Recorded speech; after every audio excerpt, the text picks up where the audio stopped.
I've been registered nonpartisan for the last 5 years, and I am independent. I voted for Andy Josephson. He's my rep, the Democratic rep. In 2016 and 2020, I didn't like Democrats. Trump was, he's got his stuff, but it's something clicked. When I support somebody, when I come out for something, I'm not going to hide. I'm going to be honest with what I believe. Are you running for governor? Not right now. I'm going to wait until May. I've told people this. I'm just so frustrated with the direction of the state, but it'd be very difficult.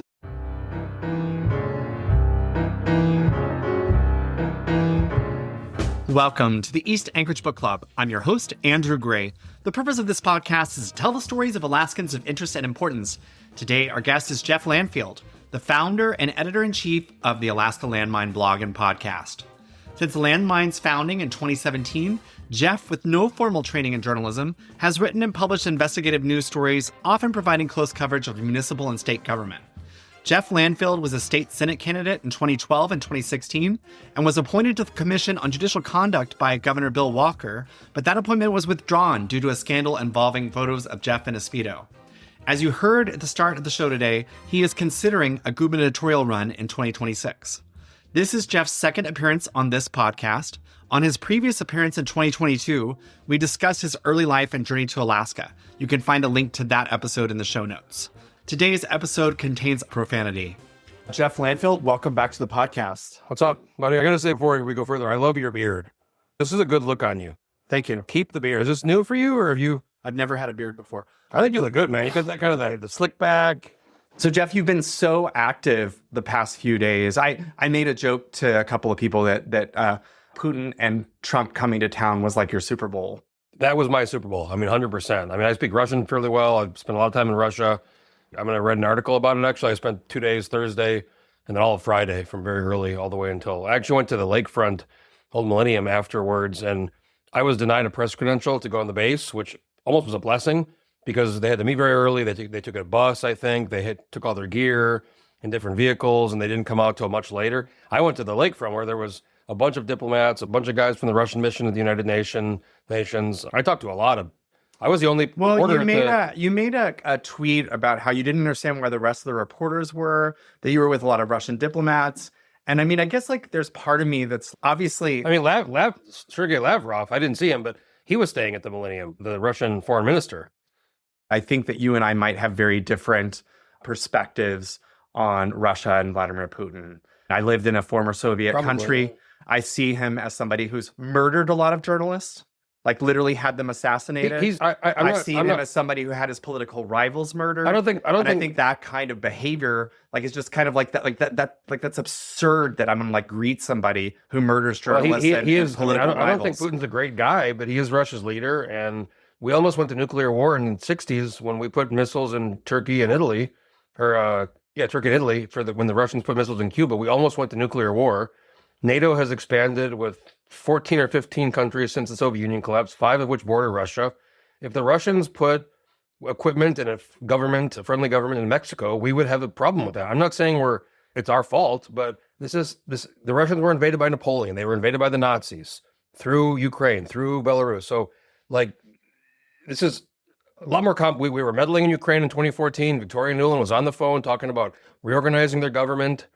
This is an issue for them, and I think... So you made a comment that you believe that Democrats wouldn't support peace in Ukraine if Trump brought it. I didn't say so absurd. I didn't say Democrats. I said the people who hate Trump, the Trump derangement syndrome people. I think there are a lot of Democrats who hate Trump. But the people suffering from what I call the Trump derangement syndrome, yes, 100%. But I agree with Hillary Clinton's tweet, which I reposted on... Yeah, I saw what you said. Yeah, that she would nominate him for the Nobel Peace Prize herself if he managed to stop the war in Ukraine without Ukraine giving up its territory. Trump has this superpower to make people advocate for crazy things like more crime, more war, more homelessness. No one's advocating for that. Mark Cuban made a really good point that the biggest mistakes Democrats could make is to hate everything that Trump does because Trump did it. That when Trump does something good, you have to acknowledge it. I listened to this interview with Mark Cuban, and do you know what I did? I immediately tweeted a thank you to Representative Nick Begich and to Senator Dan Sullivan for helping usher the 2 bills that provided special rights to Alaska Natives. to Trump's desk for Trump to sign. I thank them for that. That's great. And there were Democrats who were really angry at me that were like, but that was Mary Patola's bill. You should be thanking Mary Patola. And I'm like, you know what? Mary Patola wasn't going to get Trump to sign it. And so the bottom line was that because of the particular architecture of the politics at this moment, the people who could get it signed by Trump were Nick Begich and Dan Sullivan. In our more local state level, the reason they let the Turo bill, Dunleavy let the Turo bill go into law was because they got McCabe to sponsor it. So sometimes it's the person, it's the personality. Matt Taibbi years ago, who actually was running the Exile in Russia a long time ago in the 90s, who's a Rolling Stone journalist, he did the Twitter files. He was on Joe Rogan years ago and said something that I'll never forget. He said the problem with a lot of reporters today or journalists today is they have an ideology and it's like this person is always good or this person is always bad. And he goes, the truth is some people can do a good thing one day and a bad thing the next day and a good thing the next day. And you have to take it and look at the action. Policies, not personalities. Correct. And it's gotten so partisan and I've been independent for 5 years. I'm not saying the Republicans are the smartest people. I have issues with them too, but man, the Democrats to me have gone so far out in left field on some of this stuff that it's hard to really. I'm just going to bring it back to the last 3 days. I just feel like your tweets, your social media presence to me has felt very pro-Russia, pro-Putin. And that to me is problematic. Well, I'm happy they came here. I'm happy we're talking. This is not going to end by just more sanctions and giving Ukraine more weapons and having the war go on forever. It's not going to end that way. It has to end by us talking and figuring it out with the Russians and Putin and the Europeans and Zelensky. That's how it's going to happen. I mean, but by giving Russia something, by Russia deserves something for invading a sovereign nation and then saying, well, you want us to stop? Give us something. What have they given them? They've announced nothing. I know I'm happy about that, but I just think the chances of Hillary's tweet coming true are slim. I doubt that Vladimir Putin is going to step away from. So what's your answer? We send in a bunch of troops and weapons and resources, and we go to war with Russia to defend Ukraine and get them all their territory back? Somebody who lived in Estonia and sees things through that lens is that from other vulnerable countries, which would be any small nation that's on the border with Russia, that gives Russia something that they might want, which is better access to the Baltic Sea, better coastline. I think that I've spent time in Estonia, I've spent time in Latvia, I've spent a lot of time in Ukraine. And what I'm saying is when they watch this, when those people watch this, I mean, if Putin gets rewarded in some way for his invasion of Ukraine, then they fear that gives him the green light to try it somewhere else. Going back to what I said earlier, the fact that the West failed so horribly after the Soviet Union collapsed by basically cutting Russia loose, not in working at all to help them rebuild like we did after World War II with the Marshall Plan, and just letting Russia turn into a very corrupt oligarchic state for 10 years in the 90s, which, talk to any Russian who was there, it was the most horrible period of time. There was a lack of resources, food, running water, all these things. People were having their apartments stolen by corrupt people. This is where Putin came. This is how he was able to come to power, because it was so bad. And meanwhile, we're expanding NATO. Estonia, Latvia, Lithuania, Poland, Czech Republic, Slovakia. So this is not something that happened 2 years ago or 5 years ago or 10 years. It's been going on for 35 years. And I just think to have a little more perspective on that and to understand what's happening, I think most Americans would be better off by having a full understanding of the whole situation. And it's very messy and it's very complicated. And that's why it's not so easy. Do you think that we shouldn't have let these vulnerable countries into NATO and that we should have invested more in Russia itself? Although I will point out that we did engineer Yeltsin's election. We put a lot of money. The communists, tons of election interference. The communists were going to win, and we the big loan guarantees. NATO was formed to fight the Warsaw Pact countries, the Soviet Union, the Iron Curtain. That's why it was formed. But I think so much of this deals with military-industrial complex defense. When the Soviet Union ended, when Afghanistan ended, a lot of people probably thought, shit, where's our money going? Where do we? So they keep NATO alive and they keep expanding it. And finally, Trump's gotten them to, even Hillary Clinton said that. He's gotten them to start spending. I mean, some of these countries are like 1%. No, I know. Just for the record, I want to point out that Estonia has always been 5% or more. Some countries, they've always put more than their GDP. They're a very, very small economy. Well, France and Germany and Spain. I know, but what I'm saying is that you want to punish the small countries that have done the right thing. So what do you think is going to happen? I hope that they come to an agreement where they Probably Donbass and Lugansk, Donetsk, and definitely Crimea, which, I mean, these have been under Russian control for 10 years, or more than 2014. They're probably gonna be de facto either given, Russia will take control, they'll be ceded, they'll be under Russian occupation, and then there'll be some kind of agreement where they can't go any further, and that's it. And do you think that's fair? And probably Ukraine not going in NATO or in the EU. That's probably fair. That's probably the most reasonable outcome. And do you think it makes sense that Russia needs more territory? Does it make sense that Russia needs more territory? I think Russia was very concerned about the NATO expansion. Ukraine met flirting with going into the EU, and that's like the easiest way to get into Russia is through Ukraine. I mean, that's where the Nazis went through and the Germans. So, I'm not professed to be an expert on this thing, but I read a lot about it. I know a lot about it. Does it make sense to tell a country what they can and can't do, what they can and can't? I mean, you know what I mean? Like, we do, but that happens all the time around the world. We do that all the time with countries. I guess the last thing I want to point out, there were some folks talking about Russia's history in Alaska, and they enslaved the Alaska Native people on the Aleut chain, used them it was brutal, yeah. Used them to basically almost make the sea otters extinct. It was crazy, all their wars with... The natives also enslaved each other. I mean, it wasn't unique to Russia or America, or the whole world was engaged in kind of slavery at the time. So the Russians here was pretty brutal, yeah.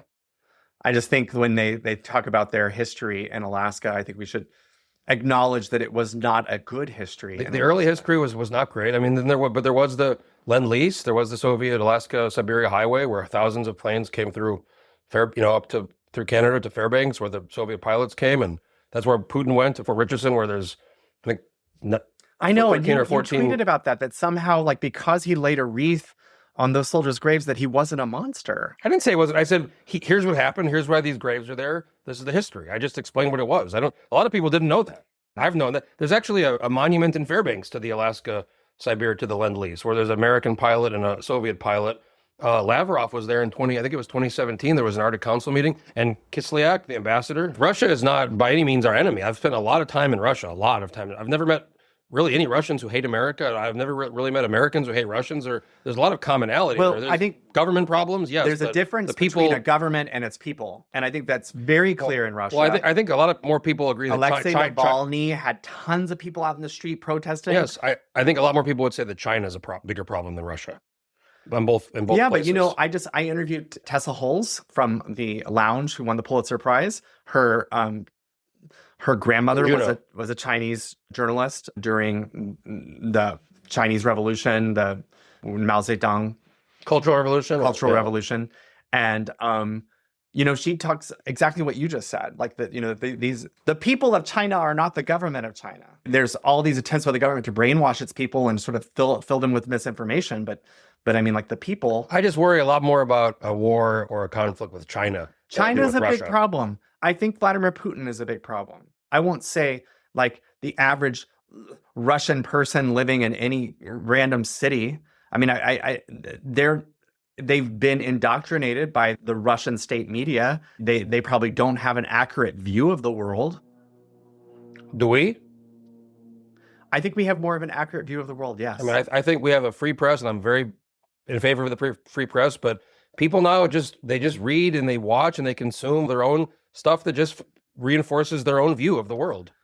I think it's very dangerous that even people in the same households, they've looked at this and they have entirely different feeds, social media feeds of what they see and what they consume. And so many people, it's just they read the news whether it's left or right or whatever, they read the news to reinforce the things they believe. Mm-hmm. And I don't know how to. So Ryan Binkley, the owner and publisher of the Anchorage Daily News, on the podcast recently said that's what he hopes the legacy media becomes, is the organization that can help people sift through all of the different information shooting at them. I think one of the to find some sort of truth, like they have to regain their trust and become sort of the beacon of truth that shines through the noise. I think one of the best ways to deal with it, and this is what I strive to do every day, and I'm just very honest about what I think and who I am, and I give my opinions, and I do. And sometimes I'll do a story.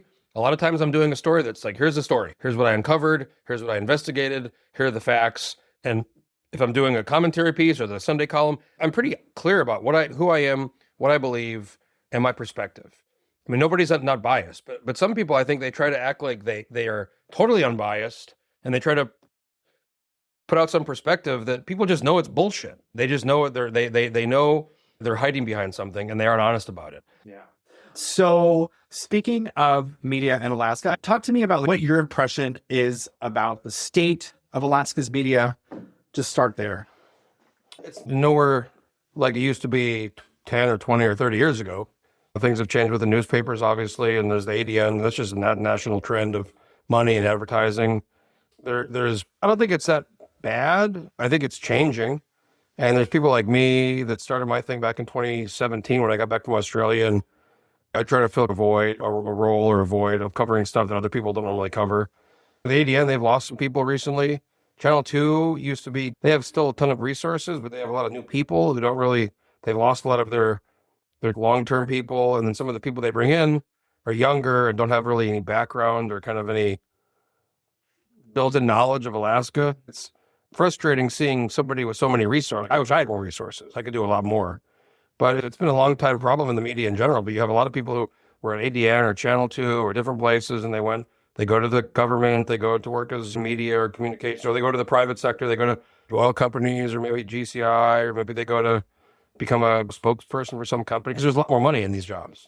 So at some point when you start to get a little older, you realize, wow, I can make 50 grand or something in one of these jobs, or I can make 150 grand at some other job. But there's so many more ways to get information now. Whereas before there was only a few, I wasn't guarded, but it was just like, there was probably more of a demand for people to write things about what's happening. Now you can just get so much more access to information. So in some ways that's good. In other ways it's not good, because there can be a lot of stuff that's just not true, or that's wrong, or they selectively leave out key parts of things, whoever's covering something, to fit their mold. Well, I want to talk about Landmine's place in Alaska's media ecosystem. I listened to my initial interview with you from 2022. I think it came out in December 2022. Mm-hmm. And in that one, I read aloud from an op-ed written by Mike Mason. At the time, he'd been like chief of staff for Chris Tuck. He now is chief of staff for Senator Lukey Tobin. It was basically an op-ed after your lawsuit against Don Levy that you won, stating that Jeff Landfield is a politician, not a reporter, that the stories are about him, not his subject. And I think that he wasn't the only one who had that opinion. I'm going to go out on a limb and say that I think Larry personally had that opinion, but I just interviewed Larry, the owner and publisher of the Wrangell Sentinel, and Larry's opinion has changed. And in his interview, he states that you serve an essential purpose because you're showing up and you're in person in the Capitol in a way that other reporters aren't. I think it's part of it for covering Juneau, at least. Yeah, being here is really important. If you're a legislator, you see a lot more happens when the cameras are off, or even when the mic's off, committee meeting or on the floor. But not just that, it's just being here and seeing what's happening in the hallways, or seeing what's happening with the personalities outside in Juneau sometimes. I mean, you see stuff at the bars, and you start to can observe things and figure things out. But beyond that, I started the Landmine in 2017, and there's a couple of us that are doing it now, but there's more people that over time have been involved in it. And last year, I broke the story about leaked emails I got from the Permanent Fund about Ellie Rubenstein. And that was a big investigative that took a lot of work. And there was which figures into my whole series on media in Alaska, because she's Alice Rogoff's daughter. Alice Rogoff is the former owner of the Anchorage Daily News. Her daughter, Ellie Rubenstein, was serving on the Permanent Fund Corporation board, but was forced out because there was emails that showed that she was pressuring the board members to make certain investments. Yeah, she's David Rubenstein's daughter, who was connected to the Permanent Fund with Carlyle Group, and who has a lot of connections to Alaska. And Dunleavy met her, and he was enamored with her. And the Permanent Fund only has 6 people, the board, and she was, Crum and Bruni, they really liked her, and she was in a very interesting position in that board. And she was having meetings with her, setting up meetings with her dad, and she was with people at Carlyle Group and from the Permanent Fund. But that was a story that there's other people in the media that would have done that story, but I think the people who came to me, the information came to me for a reason, because I think they knew they could trust me, and they knew that I was going to tell the story correctly. Because it wasn't just something you get the emails, read the emails, write a story. There was a lot more context that was required for that story, and it resulted ultimately with her leaving the board a couple months later. So I have Nat Hers on He is the founder of Northern Journal, had worked at Alaska Public Media, had worked at ADN. One thing he said is that if he shows up to cover like a dog sled race and there's another reporter there, he's going to stand down because he feels like his position is to cover stories that other people aren't going to cover. If somebody up at the ADN's covering it, he doesn't need to do that. Yeah, that's what I've always said with Landmine. I'm trying to do stories other people aren't doing. There's no point of me writing a story that governor's vetoes were overridden, the 183 bill on revenue and the veto override of the education. ADN did a story, public media did a story. Right. You know what they didn't cover very well? The press conference. What's your take on Governor Dunleavy's press conference? It was weird. He wasn't as maybe angry as he's been at times in the past, but he was. Do you have anything to say about the tribal element and like the... So at the end of it, I think they cut the feed off, but I said, can I ask that guy a question? Joel Isaac, I said, I'm not sure if I missed something. You're talking about dead kids and bones and harvesting bones. I said, what does that have to do with? And then he gave it an okay answer about boarding schools and the history of boarding schools in Alaska that goes back 100 plus years in Sheldon Jackson. But it's interesting. That guy, he seems to me is very progressive, or I'd call him like almost a very woke person. And I guess he works with Dina Bishop, the state education commissioner. And he was deputy commissioner for a while of education, but he's not anymore. I think he's a consultant. But some of the answers he was giving, I don't think it covered that in the feed. But it was just like a person you wouldn't really think works for the governor. He took questions from all the reporters for about maybe 20 minutes. And did you have any impressions of Dina Bishop? I think I did a tweet. I said, Dina's really activated. She was almost angry, and you could just tell she was frustrated. And I think that they want their stuff. They want their open enrollment stuff, and they want their charter stuff. And I think they're frustrated because it's just the well's been so poisoned over the last several years between him and the legislature. And last year, with the 140, the SB 140, they gave him some of the stuff. Not everything, but probably the best he was going to get. And then he vetoed it. And I think that was it. That was like probably the beginning of the end of all of this. And I don't want to, I guess it was an historic thing. 37 years since a sitting governor had a line item veto over. Yeah, it's been a long time. They overrode Palin veto, but she was not governor. She had resigned. But what I think is interesting is that Governor Dunleavy had been putting $680 additional funding. It wasn't part of the BSA, but he was getting that additional funding. This BSA increase of $700 is $680 plus inflation proofing. So really, what we're doing now is the exact same amount that we had last year. What people are celebrating, I'm like, we're celebrating a $12 increase. They're really like, in a way, everyone's saying, oh, we beat the governor. I don't know if we beat the governor. I think some people... I think we might have actually broke even, and it's not really time to break open the champagne. That's interesting. Some people feel it's a political win. I was personally a little put off by the fact that the NEA lobbyist, Matt Moser, was in the hallway outside of the floor, and people were clapping and high-fiving and hugging. And I just kind of looked at it like, this is a lot of money. This is billions of dollars we're spending on education. And I think we should spend money. I think we should do better. This is $50 million, though. This is 50. Yeah, $50 million. $50 million in the grand scheme. But I'm just thinking, could you imagine if divided amongst 50 school districts? But I'm talking about this full spend, right? Could you imagine if an oil lobbyist or a mining lobbyist got something defeated or some win, and they were like high-fiving and hugging? And sometimes it's a little bit almost over the top. And a lot of the people that were in the hallway, and we've seen this even during session, it's odd. It's a lot of these boomer people that are like in their 50s, 60s, 70s. So maybe they're bored. Maybe they really support the education. But it's just a very interesting kind of ecosystem that's been created as a result of this education fight. One thing that I had an epiphany about, I had felt that in the last year or so, really leading up to last year's presidential election, that you had taken this sort of right turn. I had this story in my head that Jeff Landfield was really more independent and wasn't really like a hardcore Republican. But then I felt like leading up to last year's presidential election that you had taken a hard right turn and were really leaning in. But when I went back and listened to your interview from a few years ago that we did, you grew up on Rush Limbaugh. You ran against Liesl McGuire. Really, you positioned yourself as running against her as a Republican, against her being part of a coalition. Yeah, I was like a Ron Paul guy back then. And so I think actually, really, my mistake was not that you made a right turn. It's that you never really made a left turn. I've been registered nonpartisan for the last 5 years, and I am independent. I vote for I voted for Andy Josephson. He's my rep, the Democratic rep. The other lady, she was a Republican. I thought she was not a very good candidate. Heather Gottschall. No, but last year I saw a lot of this was like national stuff. It was just frustrating when we all knew that Joe Biden was just declining, and I feel bad for him. It's a horrible thing. People get old, and I just got so, in 2016 and 2020, I didn't like Democrats. Trump was always got his stuff, but something clicked at me. I just said, and then when I support somebody, or when I come out for something, I'm not going to hide. I'm going to be honest with what I believe. But I have a problem with actually both parties. The Democrats have gone really out there with this Mamdani stuff in New York. It's way out there. There's anti-Israel stuff, and there's a lot of things. But then the Republicans, especially in Alaska Republican Party is just in shambles. They eat their own. They have these groups of 5 and 10 people in these districts, and they do these resolutions to go after. Alexi Moore was one, and I'm not the biggest fan of Jesse Bjorkman, but they're going after him, and they're having some tribunal. So I don't want to be involved with any party that a few people can come after me, try to say, we're not going to support this person because they took some vote. When Randy Reed was in charge of the party years ago, he did a good job. They found candidates. People won, people lost, and then they stayed out of it during the organization, and then they have another election in 2 years, and that's how it should be.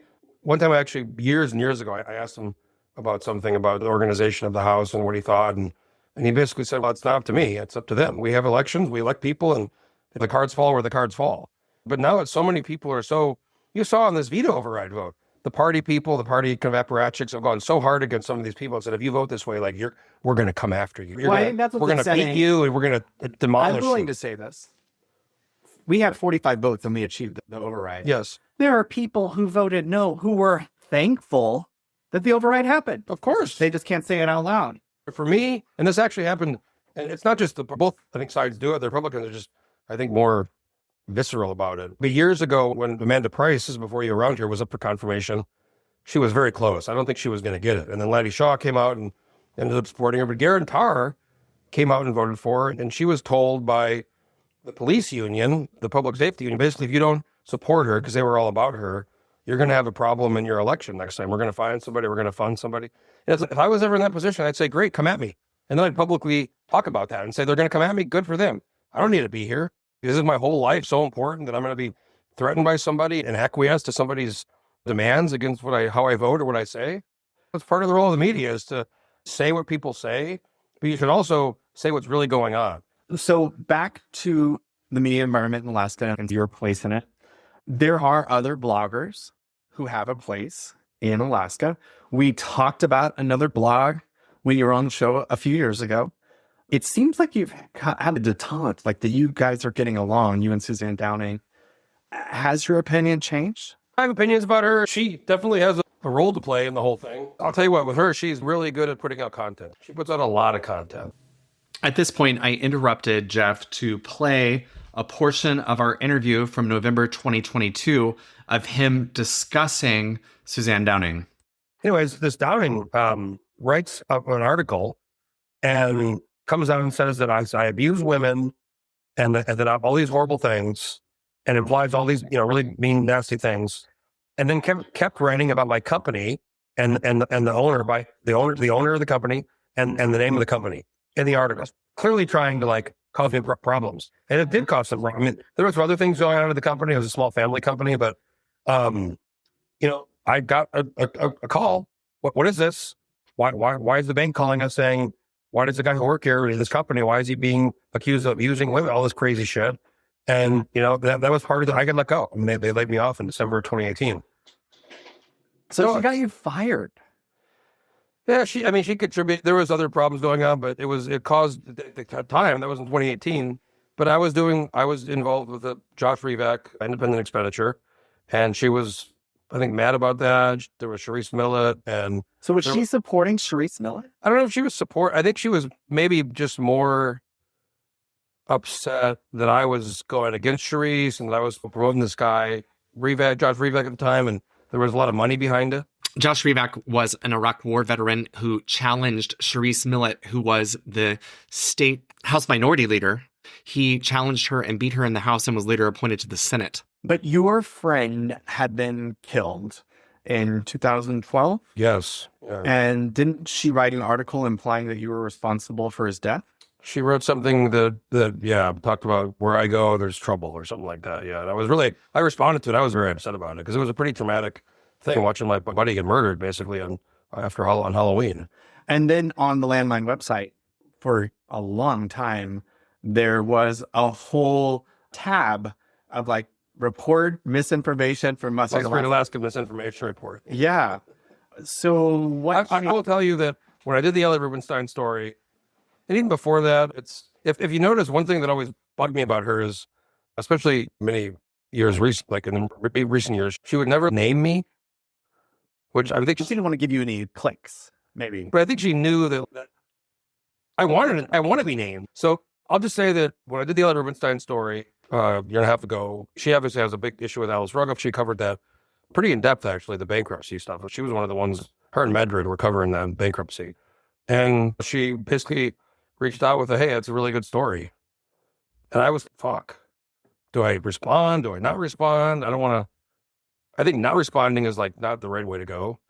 And there was just a bit of a conversation. Like I've been at odds with people in my life, politically, personally, and sometimes it takes a big person to maybe move past it. And not just she went after your employer, and she implied that you were responsible for the death of your friend. It's one thing to, I don't know, report some things about your finances that are embarrassing.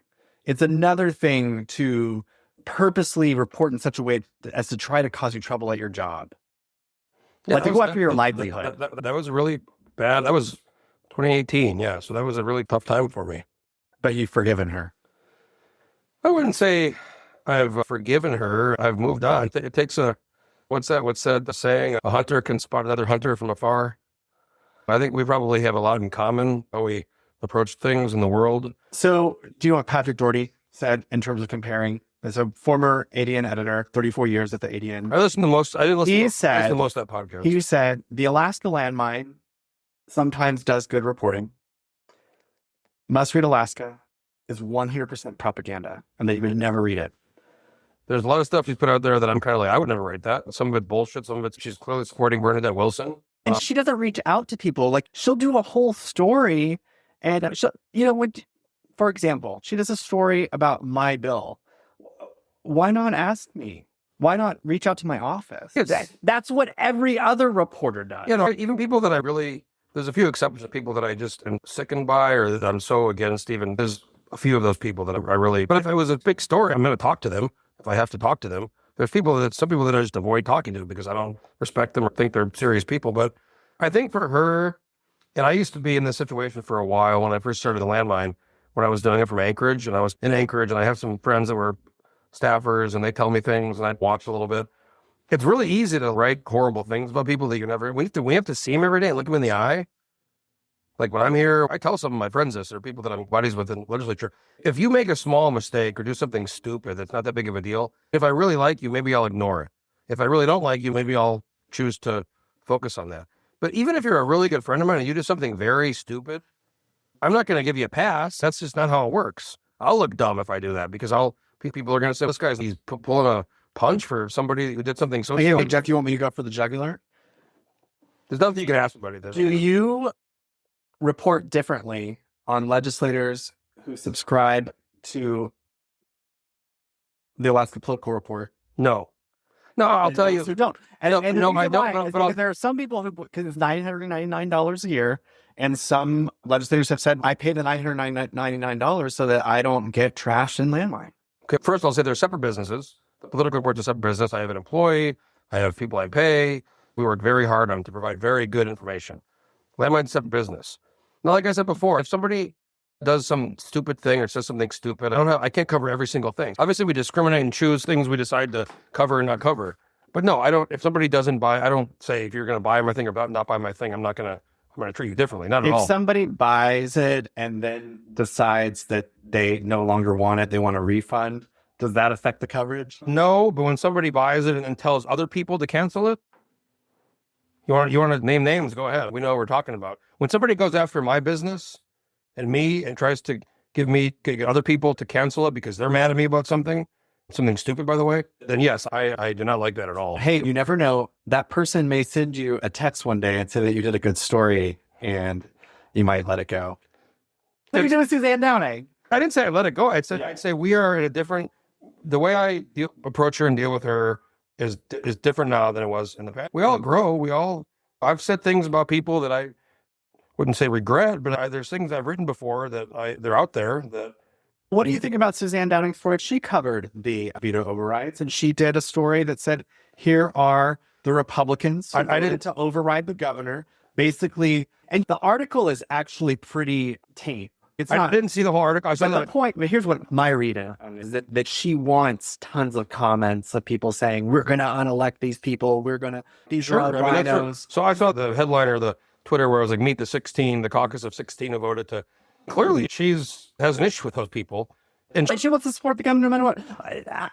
Justify not overriding SB 183. She's actually, interestingly, she's been very critical of Craig Taylor, who is the governor's attorney general, probably because she's supporting Bernadette, but also, and I think this is maybe genuine, that he's a top law enforcement officer and he's out like campaigning. And I think that there's partisan people and there's the enemy of your enemy. But I think sometimes even no matter where you are, you have to look at something and say, wow, that's not good.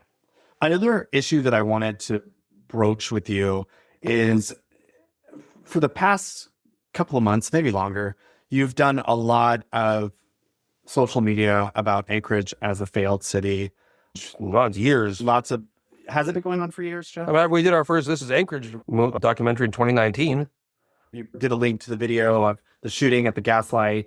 Yeah, which YouTube took down, by the way. I'm just going to read the title of an article from 2014 by Michelle Theriot Boots. Another round of bar break violence has business owners worrying about downtown Anchorage's image. And there's a few paragraphs about 3 different shootings that happened in late 2014. Also, there was a lot of stories written about the terrible 80s. The early 80s in Anchorage were marked by disturbing multiple homicides, including the Robert Hansen serial murders. I didn't know a lot about that. But Robert Hansen was known as the Butcher Baker, yeah. Yeah, and so he was responsible for killing at least 17 women in Anchorage. He would abduct them and then take them out into the woods and then hunt them. Yeah, it was wild. One escaped, forget her name, and she was naked out of the plane. She ran to they didn't believe her. They thought she was like crazy. And then as the chair of judiciary, we had the Alaska Criminal Justice Data Analysis Commission 2024 report, which basically showed that we've had this continued decrease in violent crime. You're talking about an increase in property crimes. But I'm just saying, like, when you talk about, like, things are worse than they've ever been, we've actually had tons of bar violence. We're talking about 2 things. There's violence, there's violent crimes, and then there's the vagrancy, homelessness, mentally ill people just walking around. Also, Andrew, this happens nationwide. They aren't, APD, for a lot of reasons, is not charging crimes. People can use drugs in public. They can do whatever they want. They can live in these buildings and set fires. They are not getting charged. They are just letting them go. Here's what I'm going to say, though. In Anchorage in 2019, this was the most recent data I could find for this particular statistic, an Anchorage resident has a 1 in 87 chance of being a victim of a violent or property crime. In Juneau, for the same time, it's a 1 in 43 chance. It is more than double. And so I think that's an important perspective. I think you're talking about different things. Being a victim of crime. You have twice as much a chance of being a victim of crime in Juneau as you do in Anchorage. And as somebody who's in Juneau right now, I feel completely safe here. Do you feel unsafe walking around Anchorage at night? Parts of Anchorage, yes. Which parts? Downtown, the trails. Park downtown and walk around, because I did the ride along with the police in November. And I went to Spinard, Minnesota a few weeks ago. I got a tip about basically a lot of the David Davis Park people moved over there. It was during the day. I parked. Somebody gave me a tip. This lady who has a business. I walked around. There was people with needles in the arms. There was people walking. I talked to the guy at the Chevron. People just walk in and take stuff and walk out. There was very sketchy looking, extremely dangerous. I was over in Pine in the Bar filming our video last year, and there was a gunshot. I'm not going to say that we don't have a problem. Do you know how many people come to me, especially women with kids, saying they can't go to the parks, they can't go to the library, they don't want to go on the trails because we don't police this stuff. We will say that Anchorage used to be. They have this like imaginary past that Anchorage was somehow crime-free, and that you don't have people being kidnapped and put in the woods. You're talking about violent crimes and murders, which my friend got shot in 2012. Yes, 2012. But there used to be actually an APD presence when I was working back in 2006. I was like a bar back at Platinum Jacks. There used to be, that was when Mark Baggett was mayor. There used to be like cops walking around downtown on foot and on bikes, and there was patrols like. We have 70 vacancies. But they do have cops assigned for downtown every weekend. Yep. And they aren't, I think there's I'm actually working on a story about that right now, about what's really going on with the APD and their issue with being able to go out and police because they're worried about getting in trouble if they do something, even if they're found to be justified. But You're talking about violent crime. I'm talking about, that's one thing. I'm talking about just the kind of random homelessness and vagrancy and people who are living in camps, using drugs, yelling at people, screaming at people, hitting themselves, mentally ill people, drug addicted, people who are just allowed to live anywhere. I moved to Anchorage in 2004. I'm telling you, things didn't start getting bad until about 2015. And part of that was the price of oil reduced. There was a deficit. There was less money. Getting back to media in Alaska, do you have concerns about Sean McGuire leaving, Tom Hewitt leaving, Emily Goodikins leaving? I think it sucks. All at the same time. I think it sucks Sean left. I think the last one you said he quit the commercial fish. That's not true. He quit. I think he was just done working there. And then I think he got a job commercial fishing. That's not why he left the ADN. I think he'd been looking for a long time. If somebody quits and they start commercial fishing, I don't think I gave inaccurate reporting to say that he did. I think you said he quit to commercial fish. He quit, and then now he went to go commercial fish. That's not. It's interesting you brought that up, Sean. It sucks. I think you work for somewhere for so many years. I get burned out sometimes coming down here.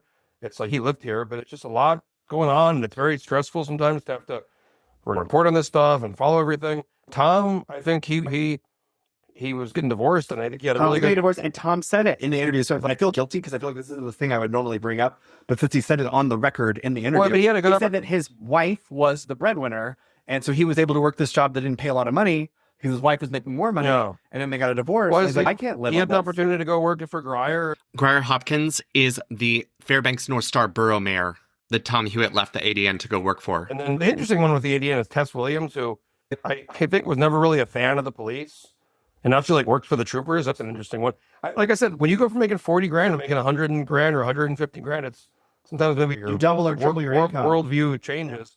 And then Emily Goodikins is a former ADN reporter covering the Anchorage municipal government who went to work for Mayor Suzanne LaFrance. She's covering the city stuff, and there's definitely a perception by the conservatives about the ADN, which I think is not entirely warranted, maybe a little bit. But the interesting thing with Emily, I wonder how much of it is LaFrance or somebody is like, why don't we just grab her and then we can take away a bunch of the coverage that's happening. I wonder how it went down. Did she approach them? Did they approach her? But yeah, it's interesting when you go from covering them to all of a sudden now you're their mouthpiece. Hey, we'll double your salary. You can work for us. And they're like, it's probably more than double.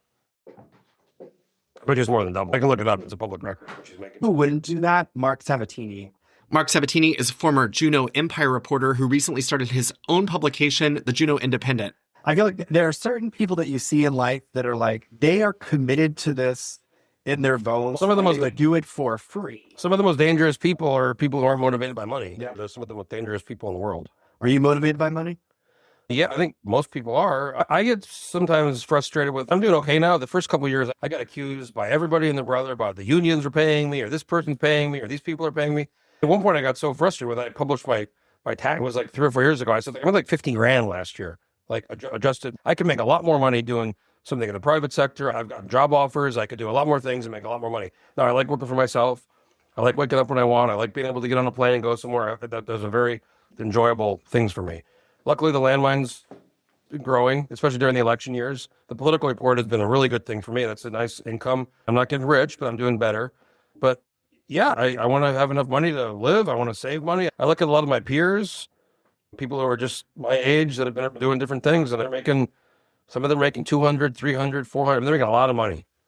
And I think I could, if I really wanted to say I'm hanging this hat up, I'm going to do something else, I could probably be making a lot more money. But I like the freedom. I like the ability to not have a boss. I've had jobs. I worked in IT, small companies, and I worked at GCI. They bought this company I was working for. And when you go into a situation where you have a boss, you don't have a boss right here, it's probably great for you.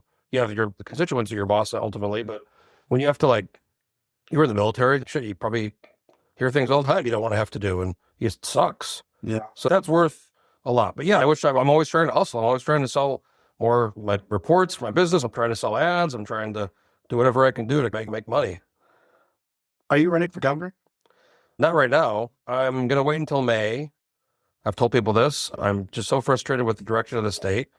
But it'd be very difficult. It would require a lot of money. I'd have to step away from my businesses. That's why I'm not going to do anything. I'm not going to, I'm going to wait till May and see what happens and who's running and what's going on. But I'm not wealthy. I can't just say I'm going to stop doing all my business stuff to do something else. Do you have any opinion about the current tier of candidates? 7 Republicans. Bernadette's been very loud. Wilson, she's talking about Very loud in her own silo. just interviews and going around and social media. She's kind of the only one like talking, really. But this whole dividend thing is the dividend delusion. That's just crazy to me. I think a lot of people say a lot of things and they don't know what they're talking about, or they think it sounds nice and then they haven't put in the work or bothered to pay attention to how the state really functions or what the problems really are or what's really happening. There's 7, there's going to be 10, there's going to be 30. I don't know how many there's going to be. I think the field's going to thin out next spring. I think when people start to realize they have no chance, they have no traction, they're going to cut deals and go to the person who they think is the most likely to win. And they want to be a commissioner. They want to be in charge of ADA or something. So you'll probably see some of that. But I mean, it's interesting. We have this top 4 system and ranked choice voting. I don't really care about the ranked choice voting. I'm ambivalent. I don't really care for it. But the open primary for me that's great. I love the open primary. That's probably going to get repealed. I hope it doesn't, but the yes side has a lot of organization this time. Last year, that Philip Eisen guy was a nut. The people didn't really have much organization or money. The money opposing the repeal has dried up, I hear. They fired their lobbyists. They aren't going to spend $15 million every 2 years. It passed with 51%. It failed repeal by 51%. So I think this election is going to be probably the last election where we have an open primary top 4 situation that really favors out of the box different candidates, different style candidates, unorthodox candidates. My guess is that you are more respected by the legacy media than you were a couple years ago. It's taken a while. When I first came on, I think, and I've changed a lot too. I read some of my old stuff and I'm kind of like, fuck, I said that, or like, wow. And then you grow up a little bit. Sometimes I feel constrained because there's something I really want to say or write. But then I realized, oh my God. What's the last time you felt constrained about something you wanted to say that you couldn't? During yesterday, there was some stuff going on about some people that I know that I didn't really, I mentioned it, but it's to the point where, do I really want to deal with the fallout? So you feel like you're more inhibited now than you used to be? Yeah, a little bit, yeah. To bounce back to what Larry personally said is that you're definitely serving an essential purpose. I agree, because you're here, and that's a lot. I think there are some folks who try to report just from gavel to gavel. It's not the same. And so I appreciate the fact that you're here. In the interview with Ryan Binkley, he wants the ADN to remain the reliable source of information that people can trust. The paper of record, yeah. That's why he's always had his hands off the news department. He wants the news to be objective news that people can trust. Do you think that the general public still sees it that way? I'd be interested to see what the polling would show on that. I think there's certain, look, I like Ryan's a friend of mine. I don't want to be overly critical of the ADN. I think they do a pretty good job of covering what's going on.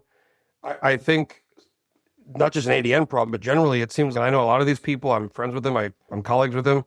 A lot of people in media they've done studies where they've shown, like, they've looked at their political affiliations, 90% Democrat or something. So I feel like the reporters generally just have this kind of more progressive look at the world. Why do you think that is? I don't know. That's a good question. I don't know why that is. But if you look at, it's the same with the universities, professors, and they're predominantly very few Republican kind of voices. And the ones that are there, I think they get sometimes nervous to give that. You read Mark Halpern's post about, he was let go from ABC and he was saying, look, I'm not going to apologize for being critical of Trump when Trump or Steve Miller does something dumb. But he's like, you think I have critical, like the whole news, it's all that. And it's like we pander, we'll go to a Trump rally, we'll interview some people, and it's almost like he compared it to, you don't observe an animal in the zoo and observe an animal in the wild. You have to go, it's not the same thing. You have to go and talk to people where they are in the real world, not just going to some rally and doing a 10-minute interview. So I don't know, there's probably a lot of reasons why that is, but. What are your thoughts on the CBS settlement about the Kamala Harris interview? It's generally believed that CBS had a pretty good case. They were going to be able to argue this is how they always I think it's wild if you watch the edit of the answer. I think I would never do that. I would never edit somebody's answer to show no. That's the way I edit this motherfucker.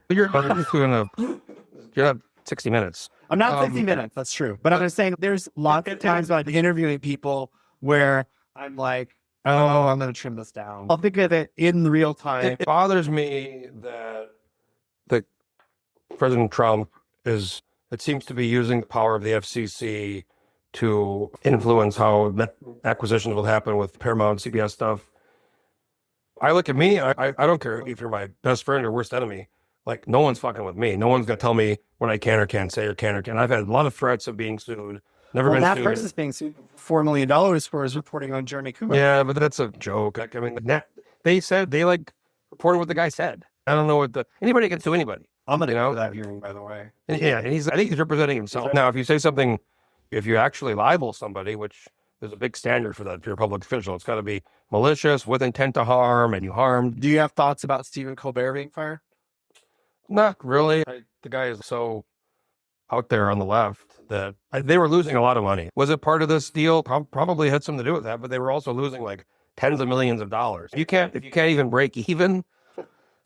And I guess like that this seemed like a weird seg, but let me say real quick. I just go back when I was growing up. Like Jay Leno talked about this recently. I think he got some shit by saying Jay Leno got a lot because David Letterman stood up for Colbert. I know, but you should look.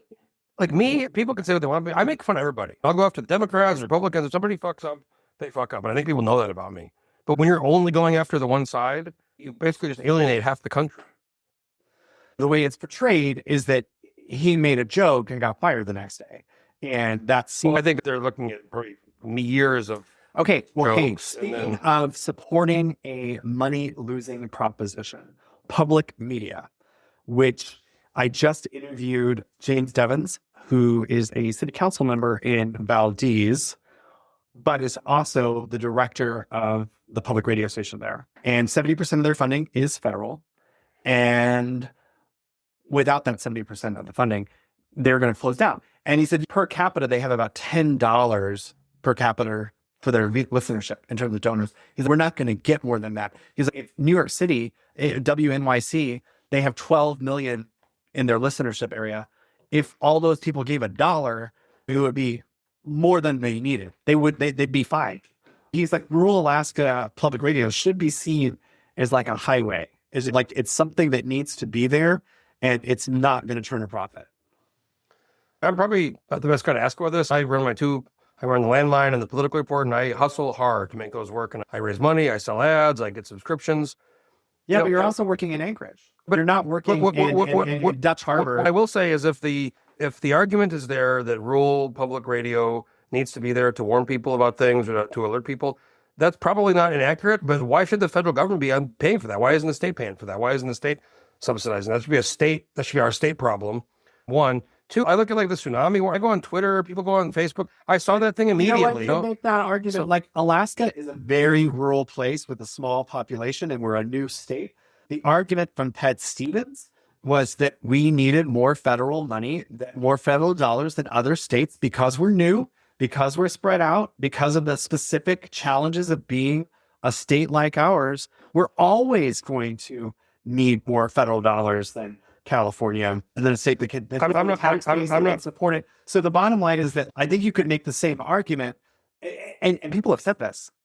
If you just cut off all the federal funding to the urban centers, the amount of money needed for the rural stations would be quite small. So in other words, instead of cutting it all out, cut 80% out. Yeah, I know. I'm away from and that seems perfectly reasonable to me. And I think there is definitely an argument for how people in rural Alaska get information, how they receive warnings of things like tsunamis, disasters. Or just news reporting. Or news, yes. Because the bottom line is like all these small newspapers have closed down. I had Larry personally on. He owns the Wrangell Sentinel, $52,000 loss last year. I don't know what Larry's doing, but that should be enough to hustle, to get some ads or something. He hired a reporter, and that reporter's salary was $52,000 for the year, and that was his loss. If he had just done it all himself, he would have broken even. I think I look at the public media and the NPR and that woman, what's her name? The woman who testified to the head of NPR, which she basically denied saying all these crazy things that they brought up on her Twitter, like white men are some of the worst things in the world, all these like crazy. So I'd be like less concerned about like the public money for public media like NPR if it was maybe a little more even. But come on, it's pretty much one side.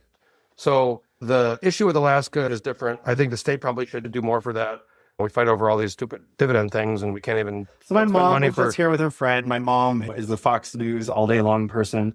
Out of respect for my mother, we have Fox News on all day long. You just come to my house. My dad, Fox News is too liberal for him now. It's OAN and Newsmax. No one watches OAN or Newsmax. My dad does. I know, but I'm just saying, like, there was this whole fear that OAN and Newsmax were going to, I can't watch it. cancel Fox. I can't watch them. That shit's way out. Some of that shit is way out there. But I'll just say that, like, Fox they don't cover every story. They're not talking about Epstein. There's definitely a strong influence from the White House over what they are going to cover, what they're not going to cover.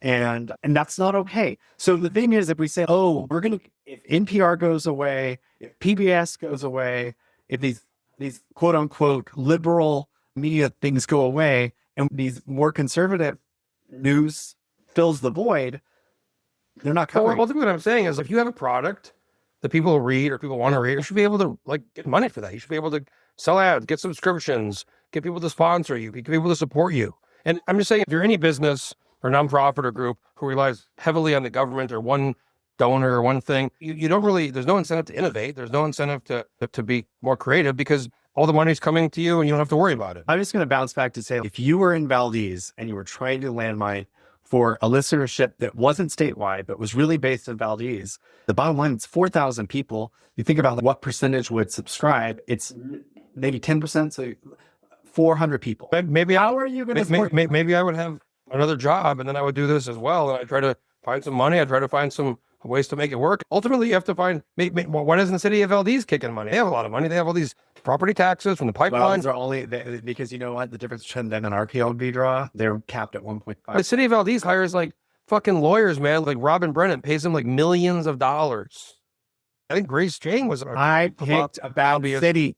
So they have money. If you were in Dutch Harbor, where Peter Pan just closed down, all those fishermen in Dutch Harbor, all those guys, can't they pitch in like a couple $1,000 a year? But maybe they don't watch the news. Maybe I pay every year. I pay Gavel for several years. I buy an ad in the Gavel. I've done over the years many stories on North Slope Borough corruption, and I think they have the one reporter up there. But now I'm gonna tell you something. They have a lot of money. They have a ton of money. They can afford their public media. But guess what? They don't want people. They don't want reporting on what's they don't want people. And then that's an inherent conflict. Like, how much do you want the government to be funding your news if you're worried about criticizing? The government funds our auditor. The government funds our. The legislature has an auditor in the state of Alaska. Yeah, but that's in the Constitution. The news is different. And the news, the media is different. Like, I'm just saying, if you're funding somebody, Thomas Jefferson said that. What was his quote? It was something like, "If I could have a government with no media or a media and no government, I'd use the media." I fucked that quote up. But no, you cannot live in a free society without a free press. I absolutely believe that. I'm 100% for the free press and people holding people accountable, and you have no idea how many just things. Do you have any thoughts about the demonization of the press? And you see it, like, I just feel like Caroline Levitt in the way she like screams at the reporters and just. Yeah. I think about it. I don't like it. I think some of it's probably earned, where it's just been. I read this book about Nixon, and it's actually really interesting. When Nixon won in '68, everybody thought he was dead. He lost to John F. Kennedy. He lost in 1960, and then he lost governor in California in '62. But wasn't there a whole like sweat on the upper lip, first televised debate? Yeah, but I'm saying he lost, and then he lost governor, and then Barry Goldwater got beat in '64. And there's Vietnam, there's all this stuff going on. There's the hippies, there's a kind of like the assassinations. There's this kind of this rise of the silent majority. And Nixon won in '68, kind of like when Trump won in 2016. Everybody was like, especially in the media, holy fuck, what are we doing? What do we miss? And there was this big reckoning in the late '60s of the media to say, what's going on? We need to retool ourselves how do we miss this? We shouldn't have missed that. And I think that over time, in 2016, the same kind of thing happened. Right. Everybody was shocked that Trump won, and they just ignored a lot of the public. Hey, last topic, and I promise this time. So Larry Persley was like the federal LNG pipeline guy. He was a gas line coordinator for a long time. Yeah. And I said, what's your take, Larry? Is like, now the time. And he was like, absolutely not. There's too much available natural gas in the world that is available to Japan, that is available to Korea. This whole idea that they're going to buy Alaska natural gas and their investment is going to pay for our LNG pipeline. He was like, it's just not going to happen. If we paid for that pipeline with that LNG gas, the LNG gas would be too expensive and they can buy it cheaper elsewhere. And it's just not going to pencil out and it's not going to happen. I have a bit of a different take. And I think it should happen. If it won't happen, it's because the state, like anything else, we don't want to pay. We want somebody else to pay. We want the federal government to pay. We want Asian countries to pay.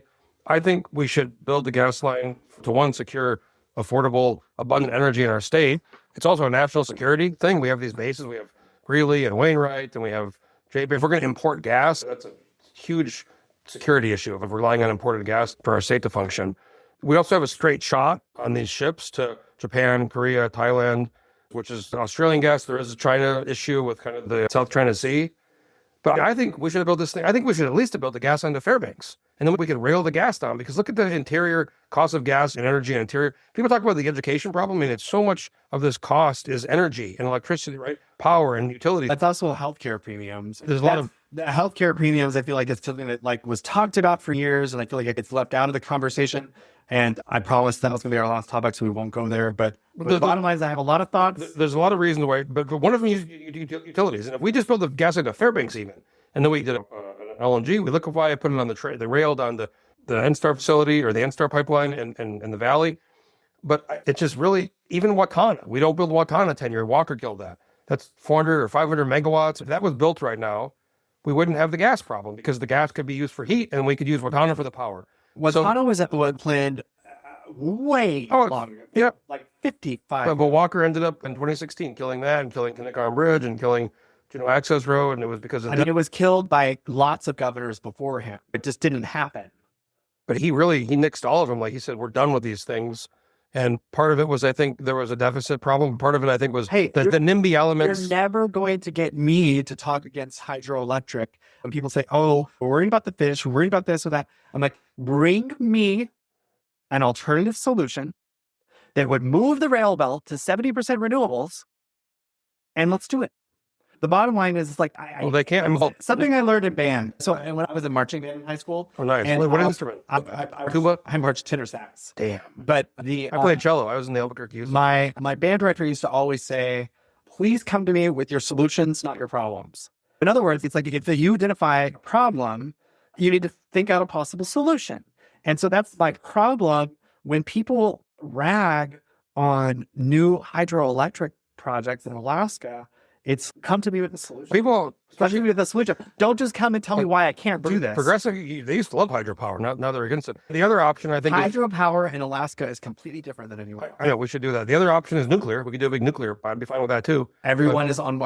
It's so funny because I feel like I have family in North Korea. It's like, oh, did you see that Alaska is looking at micro nuclear reactors? I'm like, great. Yeah, no, we've been talking about it for years. And Fort Greely has a nuclear reactor. They're dismantling it, but they have a nuclear reactor at Fort Greely. And Eielson, like, they're working on one, but it's going to take 10 years for their pilot project. It's like everything takes 10 years. I'm all for the micronuclear when those things come alive. I think we should build an actual nuclear reactor and use the power of South Central or Watana. I'm open-minded. Hey, last question. You mentioned the book by Nixon. Nixonland. Any books you want to recommend?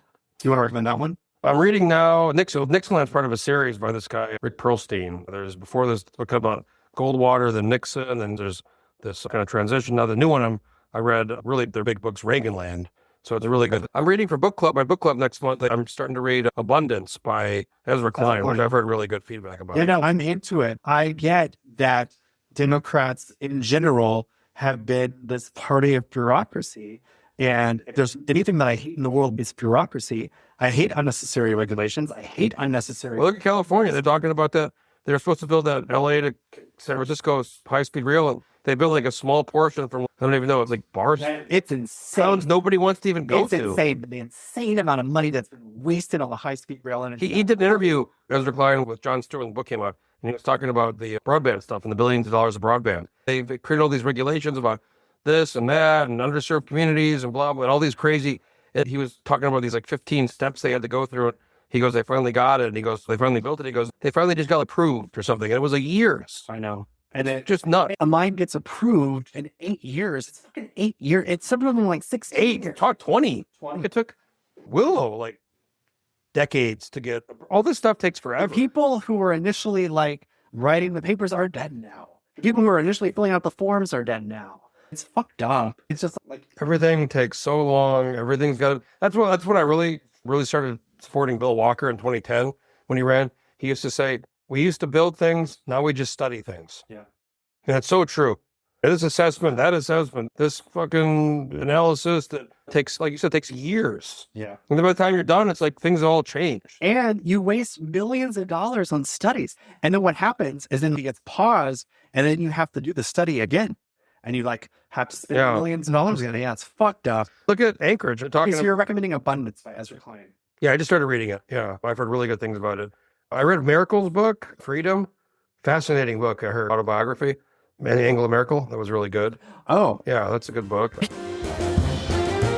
Thank you, listeners. If you like what you heard, please subscribe, rate, and review us. To contact me, email rep.andrew.gray@aklag.gov or call 907-269-0123.